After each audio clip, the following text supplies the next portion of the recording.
Hey, what's good, my people? As always, I'm excited to bring to you the third and final episode of the three-part series entitled The 10 Black Rules of a Black Man. I do want to acknowledge that there are several rules that we must adhere to as we navigate the waters of life. But we, the gentlemen of this podcast, feel that these 10 rules that we've highlighted allow each man to function at a high level with regard to learning, community activity, and then pushing knowledge down to upcoming generations. Before we move forward, I bring to you my brothers, Dub, Mr. Reese, BG, and of course yours truly, Ron.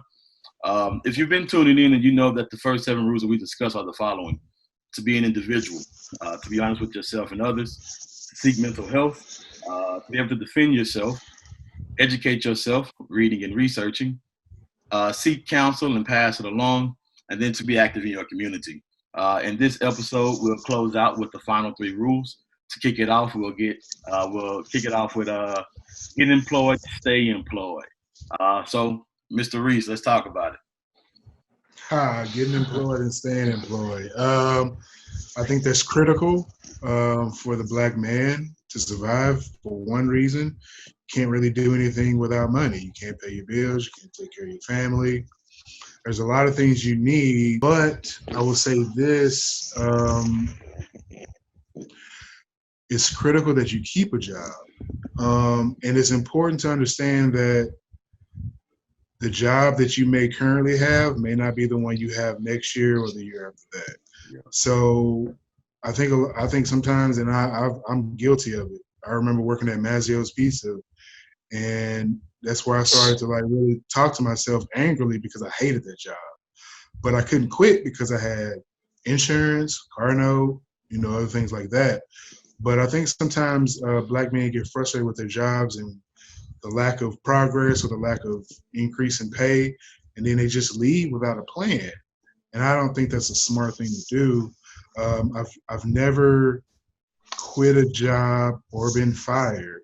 I've always believed that if I'm going to move on, I need to do it accordingly because I don't like to burn bridges. But just staying employed is essential, man. And I know right now we're in this pandemic and a lot of jobs right now are just kind of lacking or falling by the wayside, a lot of industries, but find something, stay essential and keep it until you can get to a point where if that's not what you want to do in your life, then you can pivot on that and then head in the direction that you want to.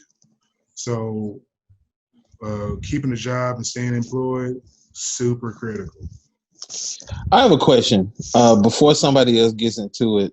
Um, what is the root of this particular rule? And the reason why I ask that is because I don't want our listeners to be up under the impression that we are saying that black men can't hold down a job. Right. I mean, because words can be misconstrued, and I just kind of want us to clear that up. How did we come to that rule, and what led us to it? So this is when we were kind of going through the whole phase and kind of pinpointing our separate rules itself. This rule was big to me because this is one of those things that is visual for a lot of kids, right? And so I'm a firm believer in you. When Reese talks about Mazzio's, let me give you my experience. I didn't have to do those things. I had jobs and I was allowed to quit those jobs and so forth, so on without any recourse because the life had over. And so as you get older, those mindsets can follow you and it builds bad habits. And of course, we'll get into our next rules and so forth, so on. But I think one of the main things that we can do to impact our community is to show the future generations that it starts with being able to get work, keep work. To quit a job and think you're going to find another one, there's that old adage: to get a job, you got to have a job. It's the old saying in relationships: don't nobody want you until somebody got you.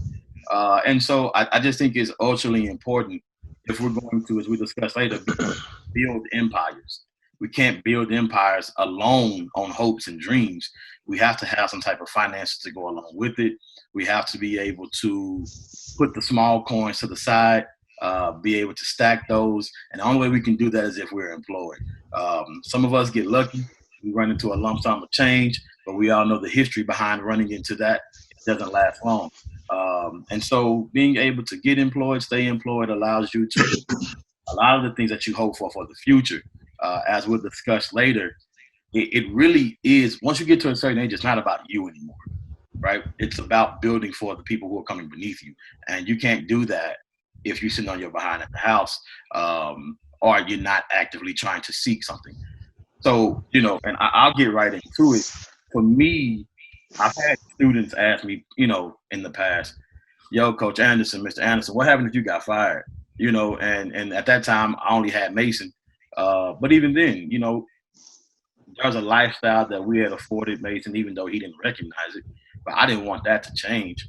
And I don't want to be the type of guy who is only, you're in a relationship where there's only one side of the weight being pulled.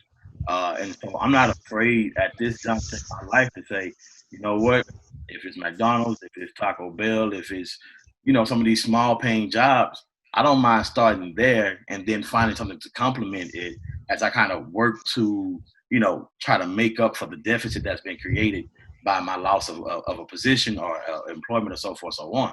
I think that many times, especially in our society, we have looked down on people who start in those positions or even have to go to those positions, so much so that we have created this notion that we're too good for those positions when we find ourselves in moments of trouble.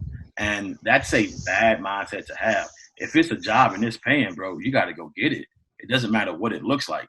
For those people who have children, I'm sorry, bro. The moment you have that kid, it ain't about you no more. You know what I'm saying? It's just not. It's literally about that kid, their survival, their ability to get into the world and set themselves up. You allow them to set themselves up in certain things. So get a job, stay employed, do what you got to do. As Reese said, you may hate your position, but until you get to that next one, stay where you are. And then make sure you got a game plan. I think that should probably be a part of it. Where do you want to go? I have this saying that I say to my students a lot of times: if your dreams don't scare you, they're not big enough, right? And so, no matter what they are, understand that probably it's going to take some type of finances to go along with it. If you have other obligations and so forth, so on, get that out of the way there. Put a game plan together to make sure all this fits into the pieces in the puzzle. You're going to have some struggles. You're going to have some things come into play that's going to take away from your pot, but at least you got the pot. You know what I'm saying? You're not sitting there with your hand out. And it's not a knock for those who find themselves on hard times, but it's an opportunity for everybody to see, bro, it doesn't matter where you're starting, right? It's all about where you finish. And when you get to the finish line, or even in the process of getting to the finish line, you're able to look back on humble beginnings and say, hey, I remember this, and I know what it took for me to get to where I am today. And I can't understate the value in getting this first start first. So I think getting a job, getting employed and staying employed is a big deal. Yep. And I'll send it from Charlemagne the God. He said, how do you chase your dreams while dealing with your reality? We want to dream and look at the end game, how we see ourselves in the future, instead of dealing with the reality that we have now. We talked earlier about instant gratification. You're working at McDonald's. You're getting clowned by people who come through the drive-thru. You're still pulling in a paycheck. What most people don't understand is, and I'll say this generally, the value of a man is not necessarily you being a man, but what do you bring to the table, more so than anything. What are you? A lot of that is income. I'm not necessarily subscribing to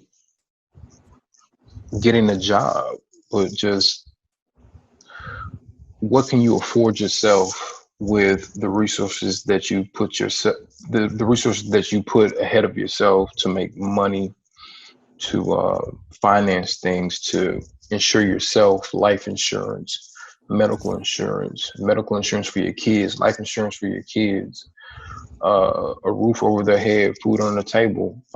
You don't necessarily have to be an employee, but if you are not your own boss and those things are not yielding, yeah, go find you a job, bro. Go find you a job chase your dreams, deal with your reality, and deal with both. Um, it's okay. You don't have to be CEO when you walk in the door. That may not be your dream. That may not be your end game, but you can't just wake up and say, you know what, I'm going to start at CEO with either sacrificing something that you're going to need to sustain yourself, and more so with a family. If you have a family, you can't just wake up and say, I'm going to quit my job because I want to be a marketing mogul and risk your family over that. You're gonna have to grind and hustle. I think what we're saying in all of this is there's gonna be a grind and a hustle in between all of this. Whether you want to be employed, there's a grind to that. Whether you want to be the boss, there's even more of a grind to it. Um, but you have to do something. Can't be either you're an asset or your liability. If you're taking up space, eating up food, not contributing, you're a liability. What are you bringing to the table? If you're not an asset as a man, societal standards look at you differently. And that's just society. We're not even talking about what it does to your home life. You know, what your immediate family, how your kids look at you, how your girl, wife, how your mom, dad, sister, brother, and even if you're not concerned about how they look at you, you have a responsibility as an adult to, if nothing else, take care of yourself. If you brought other people into this world or into a fold of a family, you owe them. You owe them. You may not owe the world, but you owe them. So you're going to have to make some type of, be it time, be it money, be it effort, be it talent. If you're a 9-to-5er, you're going to have to work 9 to 5. There's medical benefits, there's 401ks, there's all kinds of stuff. If you're an entrepreneur, you're going to more likely sacrifice time, even money. You're going to have to figure out how to cut the fat and say, well, we can do this, but we can't do that because the livelihood depends on it. And I'm not saying that you have to take the brunt of the responsibility, but there is a responsibility that you are responsible for. Pull your weight. If you're not making the money that you want to make, or I ain't gonna say the money that you want to make, but if you're not making any money, I'm gonna need you to do something to supplement. You know, if you want to stay at home and play video games all day, become a gamer. They're professional gamers. They get paid for it. They get sponsorships. You could do that if you're good enough and you dedicate yourself to it. But just well, this is all I can do. Nah, man, that's not how it works, bro. But make sure whatever you figure out, make sure it's legal. Okay. Let's put it. Okay, yeah. Let's put a disclaimer on that. Let's make sure that we let's make can't go sure to it's jail legal. because then the sacrifice. Or okay, well, I'll say this: even if you're going to do something illegal, be comfortable with the consequences. Don't get out here and do something illegal, and then something happen, and then you want to give up your family, or you want to put the charge on your wife or your baby mama, whoever the case may be. If you're gonna ride that boat, know that you could potentially lose your house, your kids, your family, your life, and your freedom. Right, but for the purposes of this podcast, we want to encourage, all legal activity in order to put food on the table and keep the lights on. We definitely encourage the laws keeping your dough in. And potentially shooting your family and your baby and your kids, or having your kids being taken away, because I've seen that too. You get caught on a drug charge, and they will ship your kids will be wars of the state. I've seen it happen. What's the next rule, OG? Yeah, that took a turn. Before we go to the next rule, bro, I just want to give out. I was looking up some stats on the Bureau of Labor Statistics, and one of the interesting things to me is we always know that there's this big shift as it relates to us black men and then other ethnicities, if you will. The percentage sits at 5.3. That was as of June 2019. I'm sorry, 2020. And no, 2019, I'm sorry. But of course, with the pandemic, it's gone up significantly. We have 15.8 right now, unemployed black men, right? That's not in the labor force.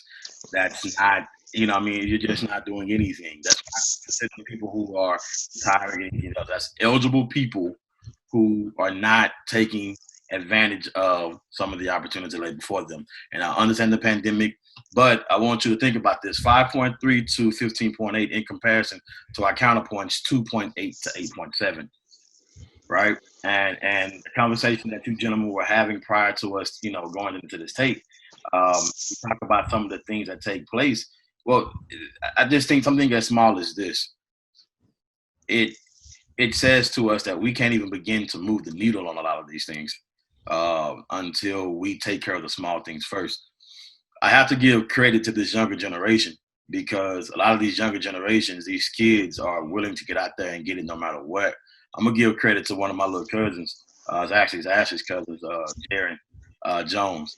From the time I met that dude, when he got of age, working at Whataburger, working another job, and even it went to the point where he was getting ready to go out to school, he'd hook a trailer up to his truck and drive down the highway with watermelon on the back of his truck. Anything that he had to do to make a dollar, because he knew, even this is a young man who has no children, is not married, so forth, so on. But the value in being a diligent and a hard worker, somebody's watching you, right? Mm-hmm. And we are all men, right? And for three of us, we have daughters. One of the worst things that could happen is that our daughters bring home a young man who has instability in his finances because he's in and out of a job, right? And it's not to say that you can't be in and out of a job because circumstances like COVID come into play, but because you just hopping just because you just want to see what this feel is like, and you want to see what that feel is like, and so forth, so on. Bro, that's just not it. So to bring it all back together, you know what I'm saying? We got to make sure that we are able to come to the starting line with something. It's not about the end game. It's just starting. Get employed, stay employed. That goes into our next one, right? And decision making and accountability. This is a broad one right here, man. And so what I'll say is this. I'm gonna pose this question first. Do you believe that there's something in the way that or how we're raising children that does not teach accountability and what it means to be accountable for your actions and so forth, so on? Because a lot of times you get older, and I can speak about middle school to high school and even then some for on. You see a lot of kids don't want to admit where they are. And if we go back to a prior rule, be honest with yourself. You stand where you stand for a particular reason. So do you think that there's something that we may have skipped as we're teaching kids, or as something that has been taught to us that says accountability, this ain't really that thing? B. I don't know if it's anything that us as a whole missed out on, as far as raising us that got us off of accountability. Of course, parenting and the way that you are raised can definitely affect that. Right. I don't know if that's something that missed us as a whole. What I was thinking of on this particular topic is that when I was thinking about decision making and, being accountable, is that, just understanding, just as a man and just really as a person in general, life is about choices.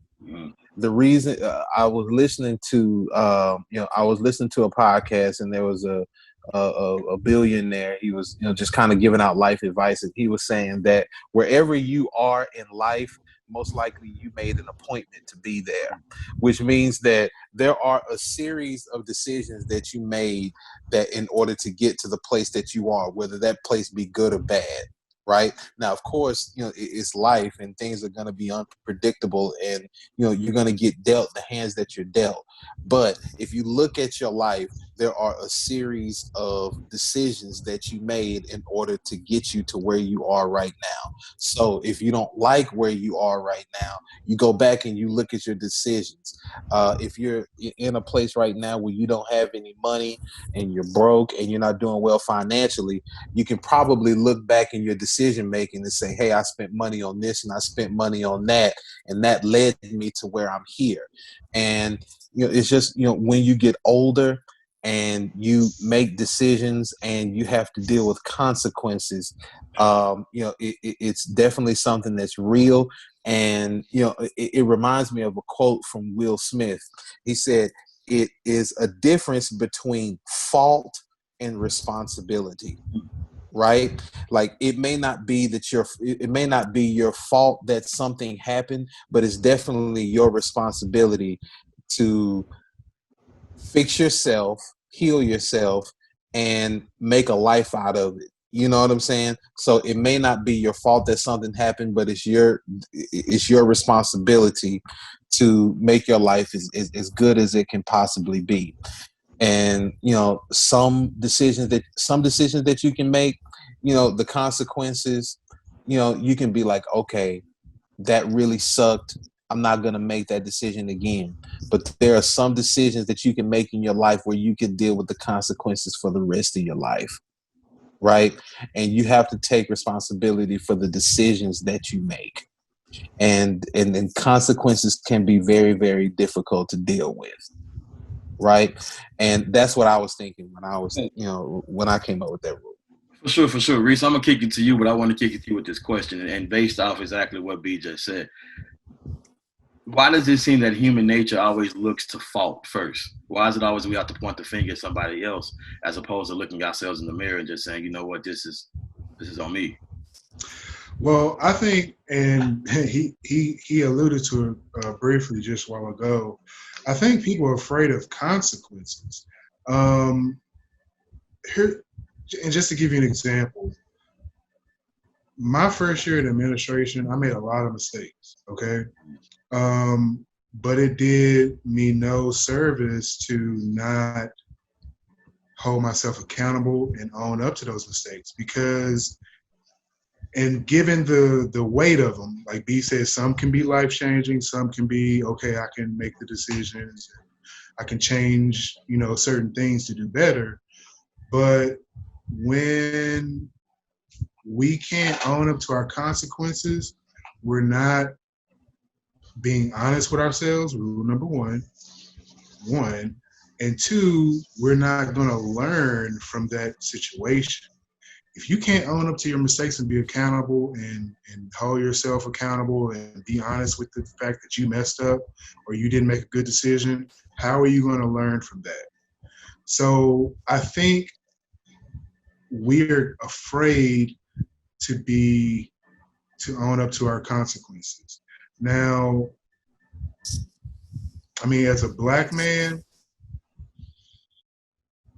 it's all historically, when we mess up or we make a mistake, let's just take it back to slavery. I mean, we were beaten tremendously, killed, lynched, all of the above. And that may have put some type of, what's the word I'm looking for? Say again? Fear? Right. Inherently, they may have instilled some type of fear in us to own to our mistakes. It's easier to run from it and to deny it than to own up to it. And like I said, historically, up until this point, it could have installed some type of fear in the black man to actually own up to his mistake. You talk about potentially having a fear that was, inherently placed inside of us. How would you go about closing that accountability gap so that as we make decisions or as our youth grow, they can be comfortable in that decision making, and even then, that if it turns out not to be the best, that they can be fine with that because they're willing to look themselves in the mirror. I think that's a huge part of the whole dynamic. When we talk about decision making and then being held accountable to it, I absolutely love the quote, B. if you did something wrong, you had an appointment, so forth, so on. It's the reason why you are where you are. It's 100%. So how do we close that gap as we teach youth what skills need to be in place, what type of examples per se need to be in play that will allow youth to say, "Hey, it's okay, but let's be honest with what we stand." And I think to answer that question, it starts with our generation of parents. We have to allow our kids to be okay with making mistakes. We have to not make them feel horrible because they did something wrong or they made a mistake in whatever area. We have to instill them that mistakes are going to happen and consequences will come after that. But you need to be responsible enough and hold yourself accountable to deal with those things as they come. It takes our generation of parents. We are, like I said in the first podcast, I think, we have more tools in our toolbox. We need to start using them and passing them along to our kids. If we understand that mistakes are going to be made, let's show our kids that, hey, we're not perfect. You know, you guys are parents. You guys, I feel like, do a really good job at being transparent with your kids and showing them that, hey, this mistake, I've done it before.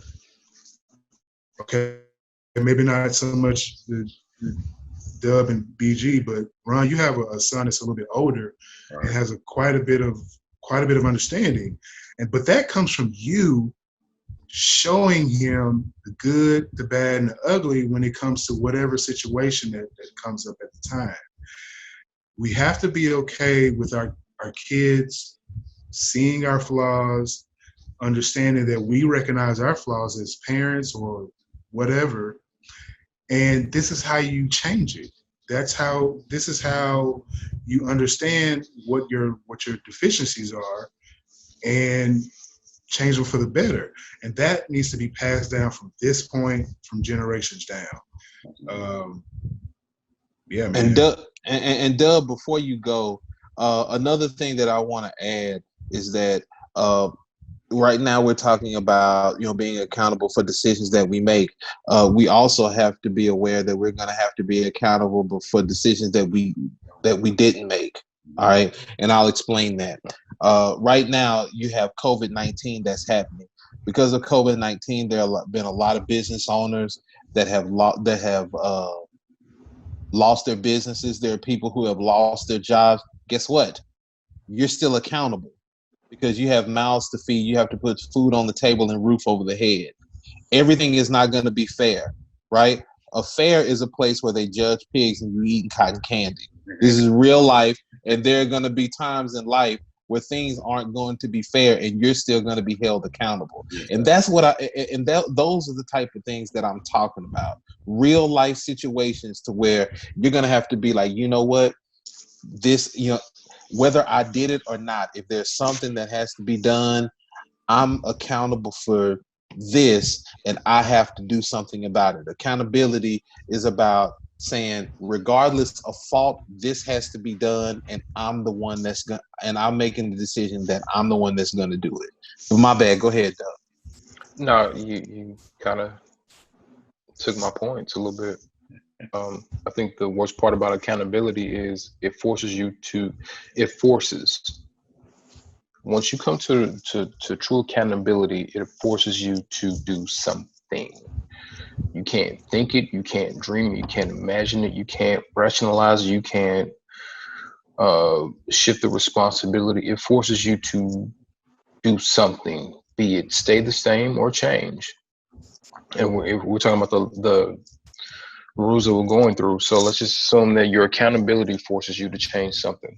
So now that change is going to bring about honesty within yourself, because you could have been wrong this entire time, but because you hadn't taken accountability, it didn't force you to change your mind frame. It's hard. Human nature is we're wired to adapt, but it's hard for a human to change. We can adapt to situations, and adaptation doesn't require change. It just means that you're okay with the circumstances. Acceptance. You can accept it. But being required to change, it's almost like growing teeth. If you ever remember being a kid and having teeth grow in, it's the most annoying, painful. It's not necessarily painful towards excruciating, but it's annoying as shit. It's It gonna doesn't suck. stop. Accountability and change and honesty is all of that. It's all of it. It's like growing teeth in. It sucks. You don't know it's gonna stop. You don't know when it's gonna start. You know something's changing, and there's a limited thing. There's a limited opportunity to do something about it. Either you can rip your teeth out, or you can sit there and let the teeth come in. And then and let's just assume they come in crooked. So now you got to do another change. So accountability is probably the big. yeah. Well, What J. Cole yeah. say? You smile, baby. Yeah. But accountability forces you to. It forces an action, and by nature, humans don't like to be forced to do anything. You can look at the current climate. You're forced to wear a mask now. You got people sitting on city hall steps with AR-15s, risking their lives and freedoms behind a small, and it's a small, simple change, but it's a change nonetheless. And I'm we not don't racist, like it but when that's it's white people. okay. Well, That's white people. I listen. For the listeners, I didn't say it. I said that. Okay, cool. White people. Thank you. You know, you're sitting. You're Yeah, that's outside me. of the. Yeah, you're outside looking like the creator player from Halo behind a mask that you need to wear outside. When all you can do to avoid that change. Hey, man, that was a good one. It was, dog. Shout out Halo. Yo. When the alternative is if you don't want to wear a mask. Yo, that was a good one, man. If you don't want to wear a mask, stay home. You can stay home and not have to wear a mask a day in your life. But if you're going to be outside, the change is you're going to have to wear a mask, and you're pissed off about a mask. So think about personality. Think about emotional intelligence. Think about childhood trauma. Think about relationships. Think about money. Think about age, maturity. All these are changes. And if you're going to hold yourself accountable, it forces you to do something, either stay the same or change. And people don't like change, and we don't like to be forced to do anything. And that's about nature. So Adapt. Let's spin it backwards right quick, because I like what you just said. People don't like being forced to change. And I like what you said, life ain't fair, because the fair is like where you judge pigs and win prizes. But it goes back to getting employed, or better yet, staying employed. You know what I'm saying? Situations happen. And like I said, B, this is a time in which people have lost jobs and everything else. We were coming from, I had to run to my this afternoon, and we were coming from Target out here in Mansfield. And that was a family. I know I can lie, had they sign out and so forth, so on. And in that moment, my biggest thing was, Mason, here's a teachable moment, right? You know, and that remember that you have been blessed in many, many ways. And so it's an opportunity to thank God for all that you have, and then to pray for those who don't have. But then there's the other side of that coin. And I had to sit back and think, what would I do in that situation? Because you're down to your last. You know what I'm saying? How do you get from point A to point B if you don't have any gas? And how do you get this and that if you don't have the means to do so, to do anything with? But it goes back to that thought process, is that if the grind is innate in us, if we're overcomers by nature, then there's somebody that's willing to give you something if you go and speak forward. You may not want that particular position, but I guarantee you, if I got to shovel dog crap off the ground to feed my child, I don't care what it is, I'm going to do it. So sometimes we're forced to change, and we have to look at what that change does for us and what it does to us, so that our decision making comes better. I heard this quote: "Good decisions come from experience, and that experience comes from making bad decisions." And I think that can be flipped in the sense that a lot of these things sometimes come from the things that happen to you.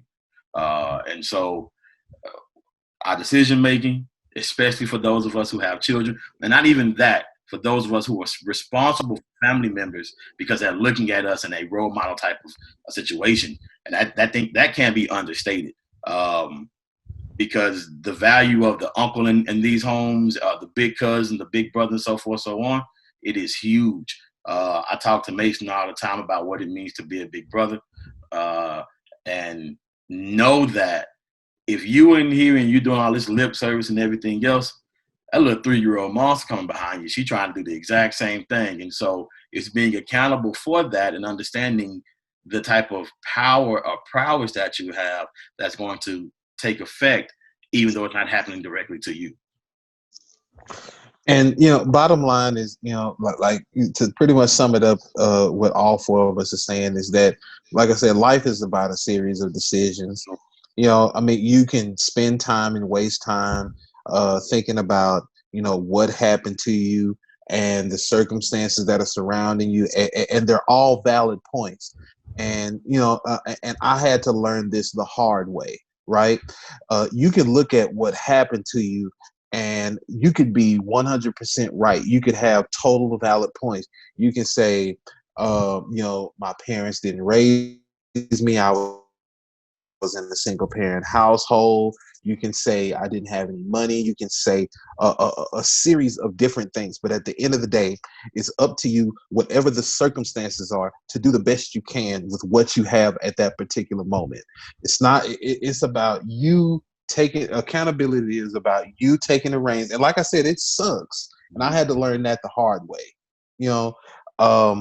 Like if I come to one of your guys' houses and I break something, it's up to me to go get a broom and a mop and clean that up because it's my fault. Right. We kind of want to do life like that, but life isn't always like that, right? Sometimes things happen and it's not our fault, but it's our responsibility to deal with whatever it is that we have to deal with and try to do the best that we can with it, with the situations that we have. It's not going to always be up to somebody else to fix. And I think that's a problem that a lot of people have, not just black men, but people in general. Things will happen to them and they'll try to wait on people who messed up in order for them to get better. You can't wait for them to get better. You have to take your life into your own hands and make the best decisions that you can and fix yourself, even if it's not your fault. Hey, right on. All right, man. So we're going to kick into this last one, 10th and final rule. And we're going to come right back to you, BG, since you brought this one in. The rule is that we have to learn money and then build. Talk to them. I think it's that, we were having this conversation before we started. I think we touched on it. And I think that a lot of people, myself included, and this is not really, I would say, a problem for black people. I think it's a problem for a lot of people in general, is that people don't do well with their finances. I think people need to learn about money, learn from the mistakes that they've made, and learn what money is. And money is nothing but a tool. Right. And if the tool is used properly, it can prosper you. It can make life a lot easier. What money does is that it gives you more choices. Right. That is the best part about money, is that money gives you more choices. It's a tool to be used to get to an end.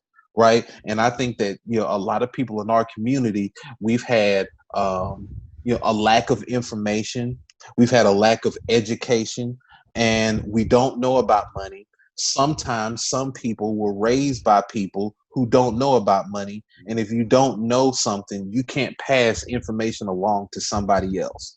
Right. So how we deal with our money and how we deal with our dollars is super critical to who we are and where we're going. And if we're going to get somewhere as a people, we have to learn how to control our dollars. So financial literacy, getting educated on financial literacy. What is that? Where should my money be going? Right? How do I deal with my money? Right? And how do I set my children up to where they can deal with money? And I think it starts by fixing ourselves, fixing our own bad habits when it comes to money, because I have plenty of them. I can tell you plenty of stories where I've done dumb things with money. I've made plenty of dumb decisions when it comes to money. But what it's about is understanding that, learning about what money is and how I can use money to better me, use the tool more effectively, and be able to pass that information along to my children and people in my sphere of influence so that we can get to the right place. So that's what I mean by learn what money is. And the earlier that you learn those lessons about money, the better. And you can set yourself up, to be successful more in the future. Oh, Like I said, we talked about this earlier, and my counter to that was, so when we were younger, the example I used was, in order for you to figure out something, you had to either have the Encyclopedia Britannica encyclopedia. You had to know what the Dewey Decimal System was. You had to go to your local library, high school library, figure out and read 300-400 pages of documents. We have an excellent tool right now called Google. Whatever your heart desire, you can Google it, and it may not be necessarily factual, but you get a broad idea of where you need to be. And I posed a question to the guys before we had the call. I said, man, what if everything that you work for, blood, sweat, and tears, sacrifice, whatever, and it didn't benefit you, but maybe it benefited maybe the next 2 or 3 generations after your family, would you still do it? And I think outside of us being poorly educated, I think it's up to us to educate ourselves. I'm not saying that you're gonna be a mogul, a money mogul, or a genius on how to operate and use money as a tool off of Google. But what is it that you want out of this situation? Do you want instant gratification? Do you want a ball? Do you want to just show off and say, hey man, yeah, I went from nothing to something, X, Y, and Z? Or do you really want to put in the work over time? And it may, like I said, it may not even benefit you. Maybe it benefits your child. You can stop a generational curse, and maybe you can stop something that's been plaguing your family for years. Or do you just want a ball? And in my counter, like I said, resources. Everybody got a cell phone. Everybody got a cell phone. Android, iPhone, whatever the case. There's Google on it. Safari, if you got an iPhone, you can look stuff up. But there's a lack of, and just to kind of get back to Black people, and more so disenfranchised Black people, underserved, underprivileged, systemic racism. We lack resources. So you can have a wealth of knowledge, but if you don't have resources to put that knowledge to, you just have a great idea. So it's a little bit of both. And we'll go back to accountability. What category do you find yourself in? Are you in position? I'll answer you, but recent OG, I ain't gonna step on you, but I'll answer you after that. What category do you find yourself in? What are you underserved, underprivileged? Do you lack resources and don't have knowledge, or do you have knowledge and don't necessarily have the ambition to do anything more than what you have? Because it's just like, all right, well, this seemed like a lot of work, or whatever the case may be. I'm not going to say that Google's not going to solve all the problems. There's some things that, like you said, your parents didn't do well with money. They didn't teach you anything. They didn't put anything for you. But I think if you put that same, like I said, it's like we were saying earlier. There's a guy in the house with 2 kids. He's a drunk. One kid is an alcoholic, DWIs, and getting arrested for him. They ask him, well, why is it? Because my dad's a drunk. They asked the next kid, had never taken a drink in his life. And he said, well, why is it that you don't drink? Because my dad drank. You got 2 totally different perspectives with the same model. So which one do you want to be? Do you want to be subject A or subject B. Um, I can give you all the game in the world. If you don't get off your ass and go put that knowledge to something, or if you want to go buy and not being critical or judgmental, but if you want to put that into say new J's so you can go wear it to the club, or you have J's are a perfect example. Either you can go buy J's right now, go to the club, stumble like, oh man, the 11s is hard, or you can be like young Timothy Mass at first pair of sneakers and say, you know what, I'm a sneakerhead and I love sneakers and I love J's and all this, and I'm gonna start a business. Shout out to Tim. Yeah. Hey, there are some people who they have the same love for shoes. He said, you know what, I love shoes, but I'm gonna make money. And then there's somebody over here that says, I love shoes, I just want to wear somebody can look at me and I can be recognized. This is a very interesting video, and I don't know if it's still on YouTube or whatever, but it's this video says how to sell to the Negro. And the premise of it is basically saying, hey, you know what? You can sell pretty much anything to a Negro as long as they can be recognized. Most people want to be out in the forefront. Most people kill me. I want to be a millionaire. $1 million ain't nothing in today's money. What about being a billionaire, or trillionaire, or creating generational wealth and nobody knows your name? What about that? Or do you just want to be like, hey, I can go to the strip club and throw 10 bands and everybody like, oh man, he got money, he doing his thing and X, Y, and Z. And then you go home and your house is about to be foreclosed because you can't pay your property tax on this house that you accumulated. You have money.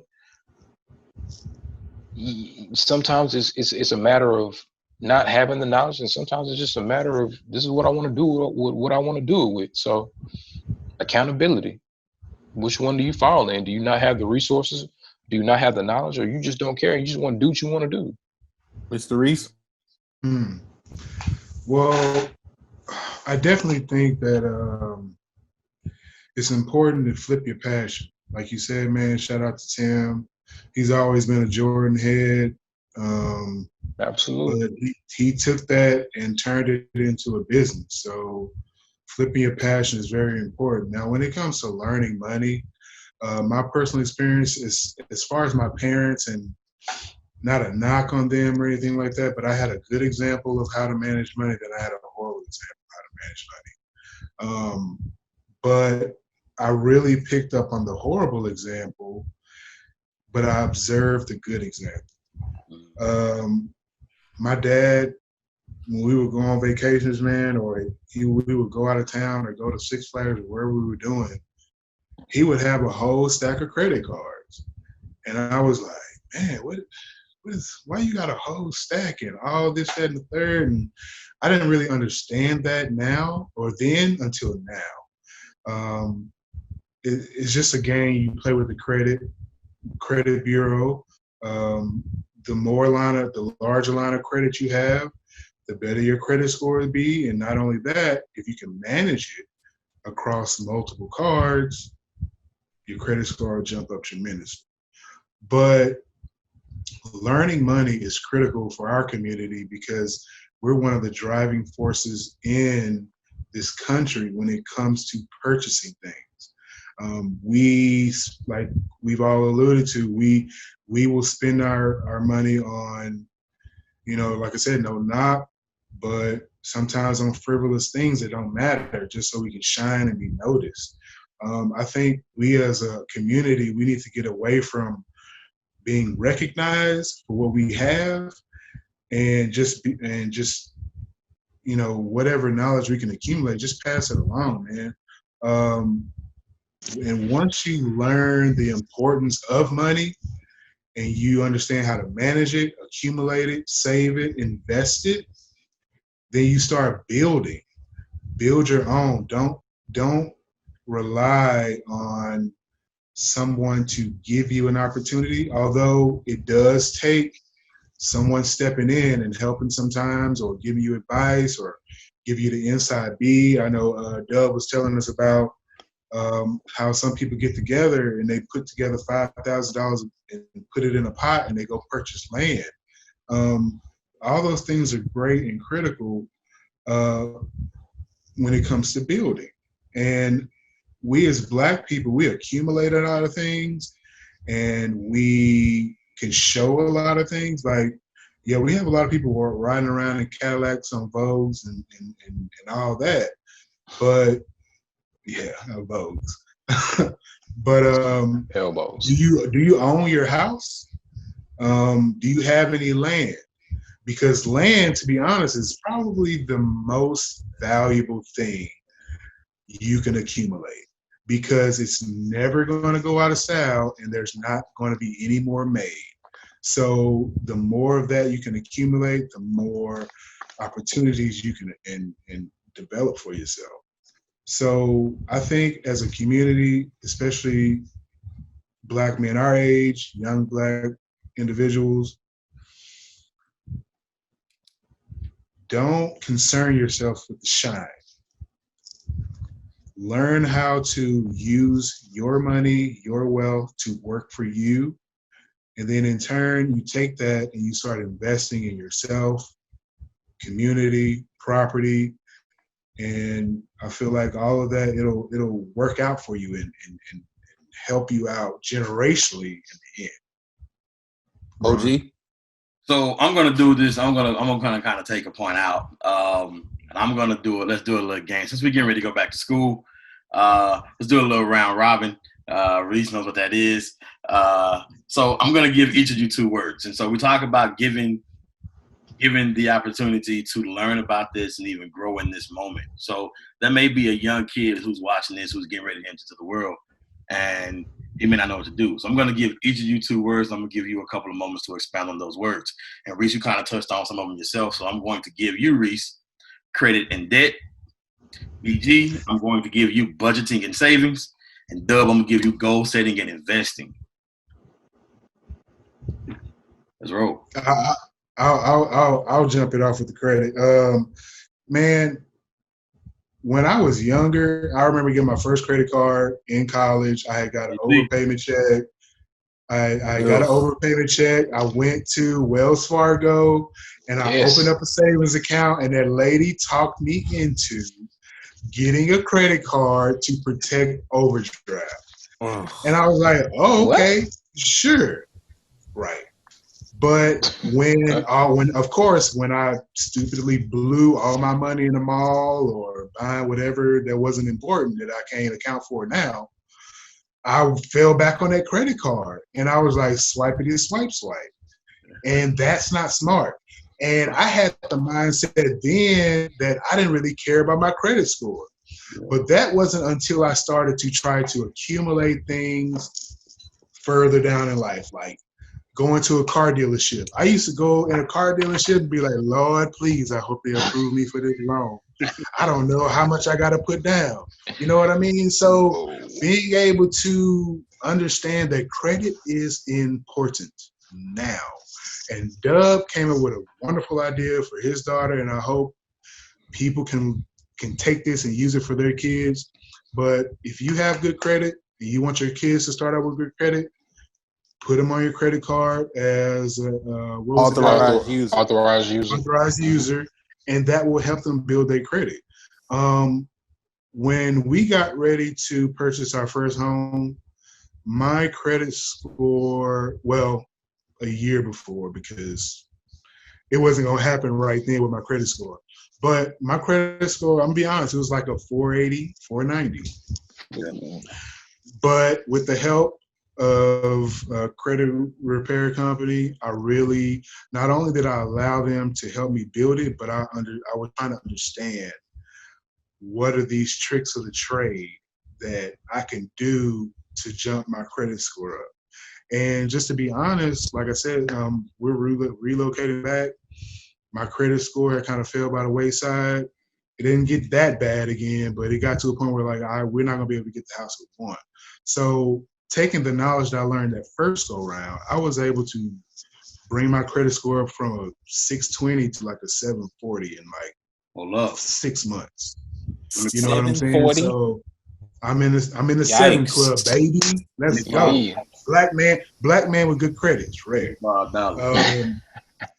Yeah, but it also took, I also had to, it wasn't just me. I had the support of my wife, Like I said, we had, and my wife is a financial whiz. Like, I defer to her for all financial advice because she is very responsible with money. And I understand that, so I allow her to take the forefront. And I think that takes a real black man to kind of give up some of the reins on some things, especially if your spouse or your person. Security within you and checking your ego. Yeah. So I know that can't be understated. Right. And you are exactly correct, B. But me knowing that I'm not the best with managing money, I have to kind of let my wife take the lead on that. And it's benefited me and her tremendously. But credit, being in debt, just understand you're going to be in debt if you go to college, unless you go on a full ride or whatever. You're going to be in debt regardless because, well, yeah. But, you're going to be in debt regardless because you want to buy houses, you want to buy cars, and nobody has capital to pay for that in cash legally, okay? But when you understand that your credit is very important, and that you have the power to manage that and keep it in good standing, man, there's nothing you can't go in a place and go purchase. Like, I can't wait because in about a year now, I'm gonna go purchase a big old truck, and I'm gonna tell them people I ain't putting nothing down. And I've never had that feeling before. I'm like, oh, we're gonna need 3, 4, 5,000 on top of your trade-in. So I think it's a good feeling to know that area is taken care of, and don't take it for granted just because you're young and you think you got time. Handle it now. Be responsible. Be accountable for what your deficient is as far as finances, and do your best to change it. Yeah. Right. Dub. What's money? Investments and what else? Savings and investing.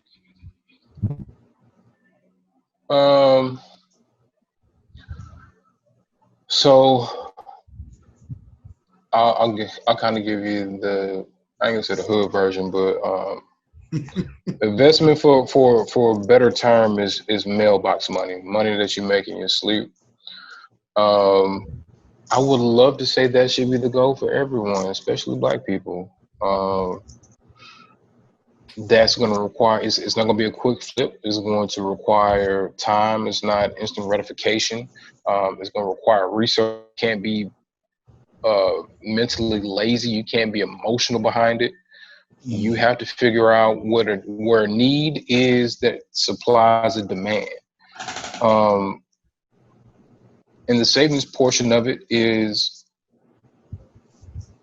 what do you need versus what you want?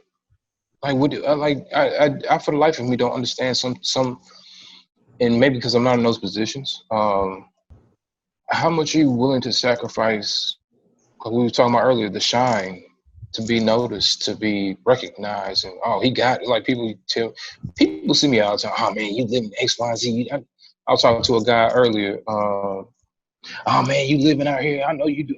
No, I'm out here, but I'm not doing that. I'm wearing a Carmelo Oak Hill High School jersey from 2003. I'm cool with it. I don't need to go get the Gucci and the Louis Vuitton version of this and earbuds, and I've gotten to a point where I was trying to be recognized, for lack of a better word. I wanted to be notarized. I wanted to be, because I know what the ridicule is to not have, and you might wear a knockoff this and you get clowned, and I get that at an earlier age, but when you're older, savings is not even just money, it's time, effort. What are you saving yourself for? What are you saving this money for? If you save $200,000 and at the end of it, you die, what is it for? Did you pay it all off? Do you have to have a GoFundMe for your kids to bury you? Do your kids have anything to inherit from you? Are your bills paid off so your kids don't have to deal with it? What is this savings for? If it's just for the sake of savings, I would say invest it. If you've invested well and you're making money and getting mailbox money and you just spending it frivolously, I would say save some of it. It's kind of interchangeable depending on what your priorities are and what your outlook is on life. What do you get the man that has everything? You know what? You get him nothing. He has everything. He needs to go give that to somebody else. If you're investing and you're successful in that, save so you can give it out. Dead people don't care what they spend after they die. They can't. They can't. But people who are saving and they're penny pitching and saving X, Y, and Z. What are you gonna do with the savings after you accumulated this goal to save? What do you do with it? Because money don't do nothing but either regenerate or spend. So you're doing one or two things: either you're spending or you're making it. I would much rather be making it in my sleep and saving what I can for everybody else and give it away when I die. Give it to my children, give it to my nieces, my nephews, and whoever else is behind me. But if I'm just saving, okay, now that I'm debt free, am I going? Okay, let's just say you go buy a house. Reese, your house is for sale. I want to go buy your home. I buy it cash right out. Boom. That's whatever the price is. Yes, cash buyer out of there. You know what else I'm doing? And I buy you cash, which means I don't have a mortgage. You know what I'm paying for? I'm also paying property taxes. I'm also paying homeowners insurance. I'm also paying for maintenance. I'm also cutting the grass. If I'm not cutting the grass and paying somebody to do it, I'm also putting furniture in it. So what are we saving for? Money is to be made and be regenerated. I mean, and not to say saving is wrong, because I do believe in saving, but like I said, just kind of depends on what spectrum of the diamond you're on. Either you're investing and spending your money on stuff that's not going to appreciate and you can't save it, or if you're saving and you just have it saved and it's just sitting, what are you doing with it? Because guess what? Once you stop saving, that's it. It's not gonna make no more money. So what are we doing? So I think it kind of goes in depending on where you are in life financially and what your mindset is. Me personally. That's budgeting and what? Budgeting and goal setting.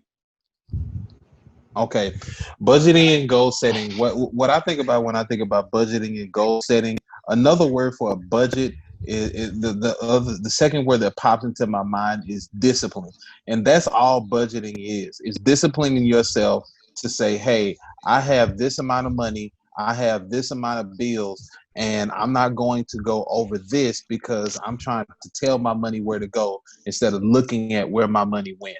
This is something that people struggle with. It's something that I have struggled with. I have had to sit down and put pen to paper on, my finances and where my money is going. But budgeting is all about discipline. It's all about saying that, hey, I'm going to, this is for rent. This is for the car note. This is for the insurance. This is for the emergency fund. This is for savings. This is for daycare. This is for tithing. This is for whatever it is that's in your life, and not going beyond that. And that's where the discipline part becomes in. And if you're disciplined with your money, then again, like I said, you can tell your money where to go instead of wondering where your money went.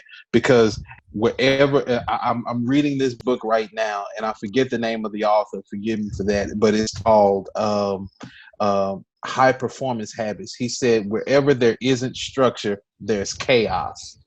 If you're and that includes finances. If your finances aren't structured, if you don't have a plan on where they're going, then they're gonna go wherever.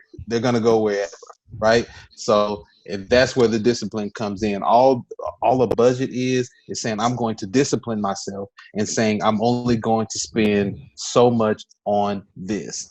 Now, give me the second word again. Goal setting. Goal setting. All right. And I think goal setting is important in pretty much everything. But I mean, if you're talking about something like finances, if let's say I'm in the market to buy a home, right? And I haven't bought my first home yet. So let's say I go FHA. All right.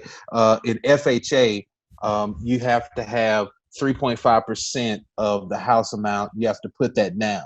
right? So let's say me and my spouse, we want a house that costs $250,000. Okay, well, our goal is to come up with 3.5% of that.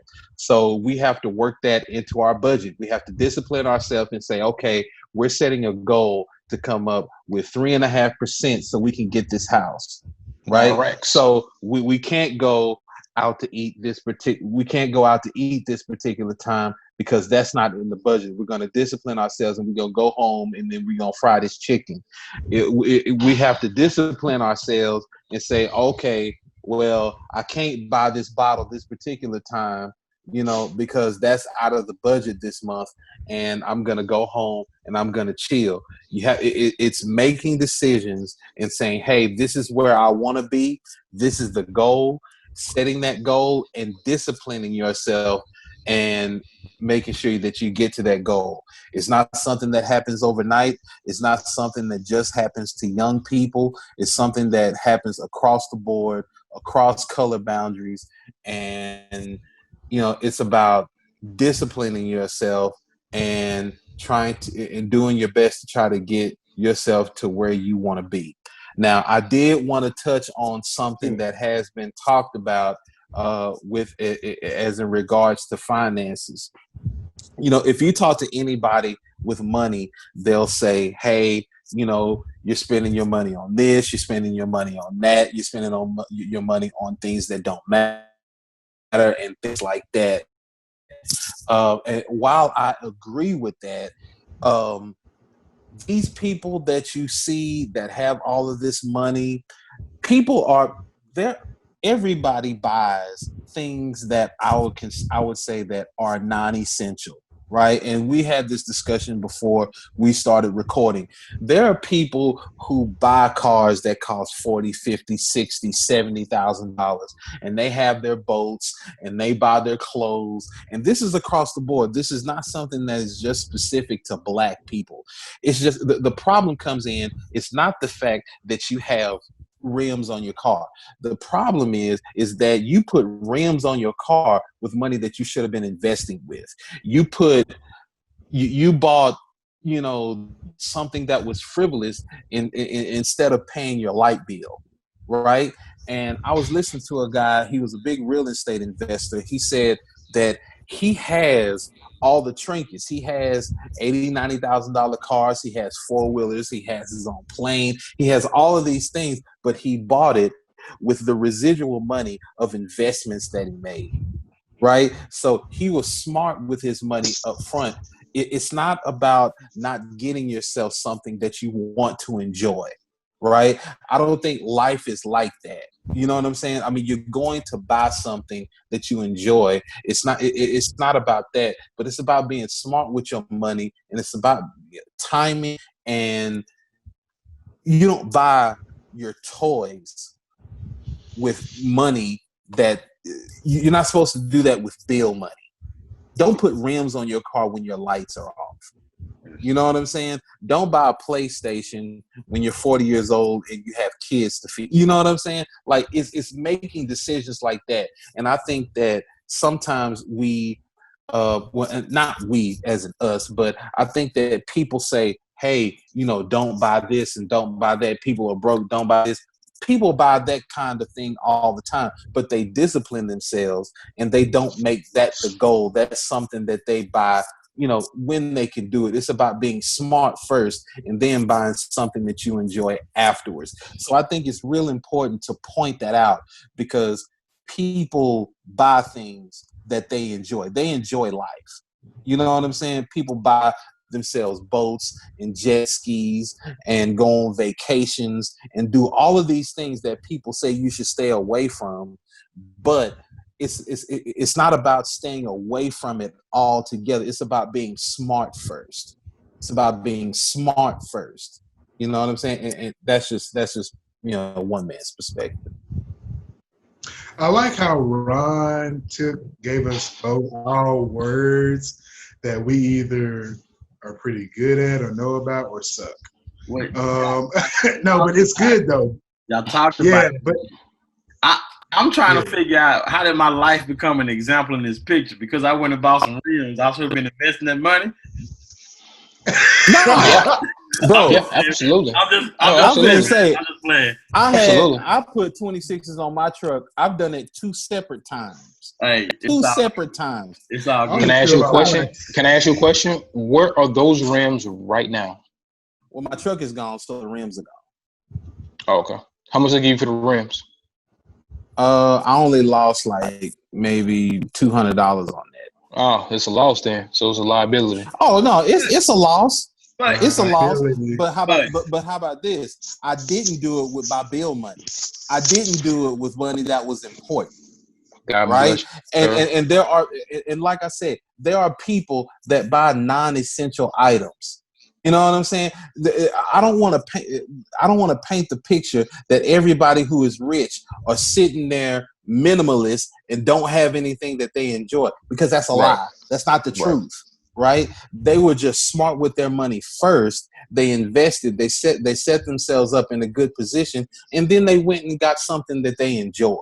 Right? It's just that you shouldn't center your life and your finances around those things. I shouldn't center my life around rims and boats and trucks that I can't afford and things like that. Like, I shouldn't center my life around that. It's not about getting it. It's about waiting until you're in a position in order to do that. There's nothing wrong with having some things. There's something wrong when you're stupid and you don't budget your money correctly, and those things take precedent. That's what's wrong with it. Keyword waiting. Oh yeah, hey, and I've failed several times. Don't get it twisted. I have failed several times, right?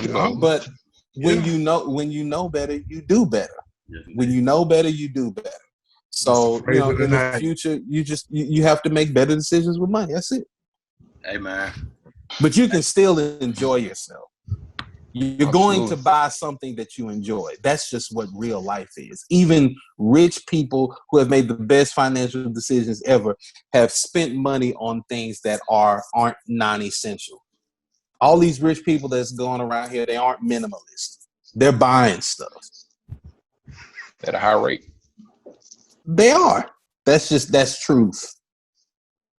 Right. So, I mean, we just gave it to you, man. We gave you all 10 rules. We hit you with the last 3. They were get employed and stay employed.